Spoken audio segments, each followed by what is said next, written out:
Hello BookTube community, and welcome to another installment of Erin's Book Club. I actually was able to get another book read before my vacation, so I have another book review to do. The book review that I have to do today is The Children Under the Ice by R.A. Douthit. Hope I said that right. And this is an interesting little book. It's put together really well. The chapters are really well spaced out. The writing is really well spaced out. It's, I think, a middle grade because it's written like a middle grade. It's written definitely younger than what my age group is, and I think it's definitely younger than a young adult's age group is.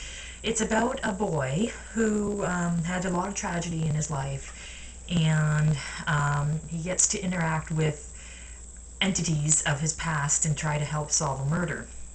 Now, there is a lot of murder in this book, and it kind of makes me a little unnerved because I think it's for younger children to read this book, and there's a lot of death, and in the end, when the final climax is going on, there's a lot of brutality in the death that is actually written out. But it is a really good story. It's a young story. It's not a very in-depth and change your life type of story, but it deals with friendship and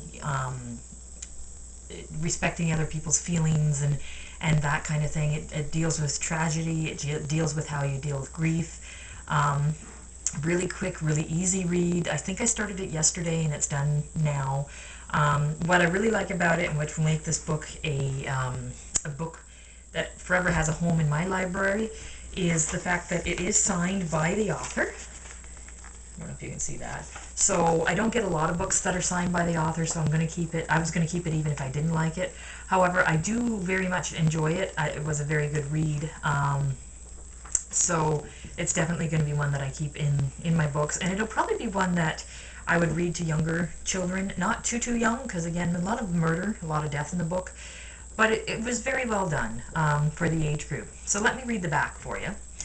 1976. 12-year-old Mikey hates hockey, but loves newspaper reporting. He's quirky that way. One night, Mikey discovers the newspaper story of a lifetime when he falls through the ice of Sherman Oaks Pond and sees the ghosts of children with a secret. And that's when everything falls apart. No one believes Mikey's story, not even his dad, the town sheriff. With the help of his friends, Mikey decodes the ghost's clues and discovers the killer is closer than he thought. Mikey has always found it hard to trust anyone. Can you trust a ghost to solve a crime? Mikey has to solve the crime and convince the town his story is true before the killer strikes again. Will he do it, or will the killer get to him first? So again, a very good book. It kept you involved. A lot of murder and death. The enemy, or the killer, was easy for us to know who it was because we were kind of told who it was before the actual characters were. But I think even if we weren't told who it was, we would guess who it was, just by the way she wrote the character. I was able to really invest in the character because we got to understand what the character was thinking.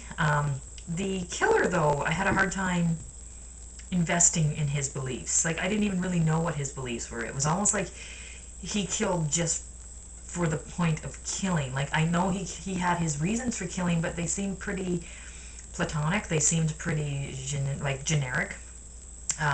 So it was hard to believe in the killer, but I still enjoyed when the killer got what his dues were.